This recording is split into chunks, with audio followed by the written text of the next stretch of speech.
Hindi lang pala si Erwin Tulfo ang nadeliveran sa mga tulpo ha. Pati daw si Ramon Tulfo. Totoo kaya ito? Hala ka diha. Paldong-paldo ah. Kung totoo man ha. Ito, panoorin po natin ang bagong pasabog ng mga ex-marine. Sir, hindi. Sa normal, kasama yung kay speaker, kasama senador, kasama yung sinasabi mong sinasamahan mo almost every day. Yes, sir. Almost every day, sir. Okay. Sige, tuloy. Bali, ito dahil na-open naman to, sa mga media personality, dadagdag ko doon si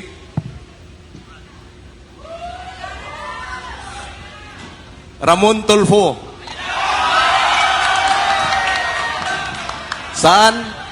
Sa Pro 87 Scout Ganja sa Prologue QC. Marios, Tomas Morato, Marios, Scout Ganja, number 87, Prologue, Quezon City. Halos every Thursday, Webes. Pagka-meeting niya, yung media personality ko na ini-escortan na si Mr. Joey De Guzman. Nako, ang tindi niyan. Ito na nga yung sinasabi na mas marami pa talaga silang mga ilalabas. May mga bagong testigo at eto, bagong pasabog.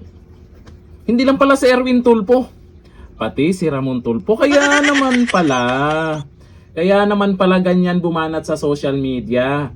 Kaya naman pala ganyan ang galawan sa social media. Di umano ay nadeliveran pala. Totoo kaya yan? Kaso nga lang, karamihan ngayon naniniwala dito sa sinasabi ng mga ex-soldiers. Karamihan, mas naniniwala sila dito kaysa doon sa Bindalo.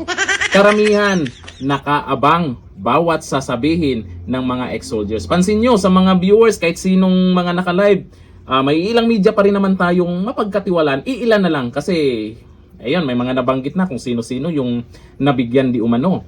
Sa mga vloggers na nandyan, ang daming mga nakaabang, nanonood, at kung ano man yung mga inilabas dyan, hanggang ngayon hindi pa rin tapos. Patuloy pa rin na merong mga karagdagang impormasyon.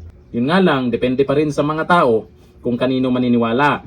Dito sa mga tulpo o dito sa mga ex-soldiers. Ikaw, naniniwala ka ba? Nadilibiran din si Ramon Tulfo? Naniniwala ka ba tungkol din kay Erwin Tulfo? Comment down below. Hanggang dito na lang. Thank you. Bye-bye.